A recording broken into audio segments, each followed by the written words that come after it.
विजापूर रोडवरील गरिबी हटाव झोपडपट्टी नंबर 2 येथे घरासमोर लावलेली 40,000ची मोटारसायकल चोरी नेल्याप्रकरणी बादल राजू बेळानुरू व राजू चंद्राशा बहानुरू दोघे राहणार गंगानगर जुना देगाव यांच्या विरुद्ध गुन्हा दाखल झालाय। या प्रकरणी दत्तात्रय शेटीबा बनसोडे यांनी विजापूर नाका पोलीस ठाण्यात फिर्याद दाखल केली आहे। या प्रकरणी दत्तात्रय शेटीबा बनसोडे यांनी गुन्हा दाखल केलाय। विजापूर नाका पोलीस ठाण्यात फिर्याद दाखल करण्यात आली आहे। यात म्हटलंय की 15 फेब्रुवारी रोजी 10 वाजण्याच्या सुमारास बनसोडे यांनी MH13 DU 6882 या क्रमांकाची मोटारसायकल घरासमोर पार्क केली होती। ती 40,000ची मोटारसायकल चोरून नेली आहे। या प्रकरणी बादल बेळानुरू व राजू बहानुरू या दोघांविरुद्ध गुन्हा दाखल झाला आहे।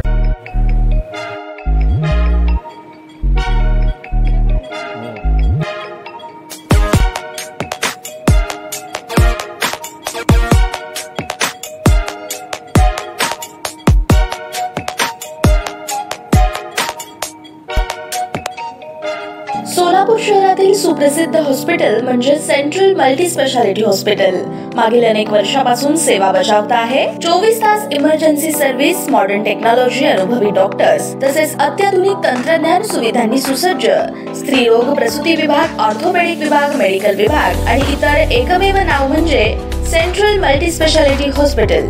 पत्ता गणेशपेठ शॉपिंग सेंटर, मंगळवार बाजार, सोलापूर।